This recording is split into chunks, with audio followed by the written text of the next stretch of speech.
menyebutkan di antara salah satu yang membuat para sahabat itu bersedih dengan wafatnya Nabi adalah wahyu tak turun. Kalau di zaman Nabi, ketika mereka ada masalah, langsung turun wahyu. Makanya ikhwatul Islam, kita harus ingat, apapun yang terjadi di zaman sahabat Nabi, itu adalah, dan Nabi masih hidup, itu adalah bagian daripada agama. Apapun yang terjadi di zaman sahabat Nabi, dan Nabi masih hidup, itu bagian daripada agama. Nabi tahu dan Nabi tak tahu, sama sahaja hukumnya. Paham sampai di sini? Contoh misalnya, makanya jangan pernah mengatakan, ada sahabat yang mengatakan melakukan sesuatu yang tak dilakukan oleh Nabi. Kalimat seperti ini, dan orang yang mengatakan seperti ini, mereka tidak tahu kaedah dalam urusan agama. Karena apapun yang dilakukan oleh sahabat Nabi dalam urusan agama, Nabi tahu atau Nabi tak tahu, dan Nabi masih hidup, itu bagian agama.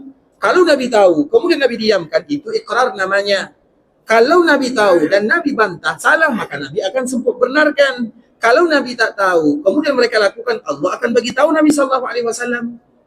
Paham sampai di sini?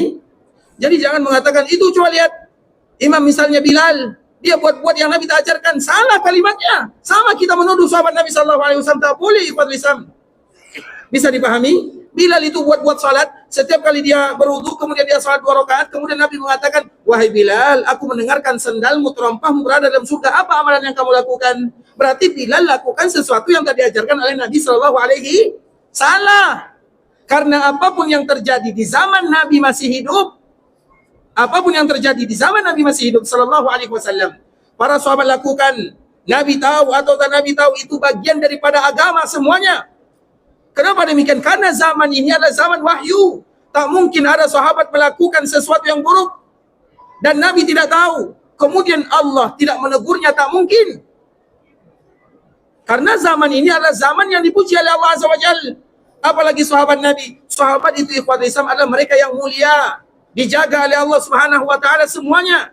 Maka zaman mereka itu adalah zaman yang mulia, dijaga oleh Allah Azza wa Jalla. Khairul quruni qarni. Yang terbaik itu adalah zaman Nabi SAW. Sehingga apapun yang dilakukan oleh sahabat di kala Nabi hidup, semuanya bagian daripada agama. Tak boleh kita bercanggah dalam masalah ini. Oh, ini dilakukan sahabat, Nabi tak lakukan, tak boleh demikian. Yang terjadi perbezaan itu ikhwatul Islam adalah di kala Nabi sudah meninggal, kemudian ada sebagian sahabat yang lakukan, sahabat yang lain tak lakukan, baru terjadi perbezaan. Kenapa demikian? Nabi sudah wafat, wahyu itu sudah terputus. Paham sampai di sini?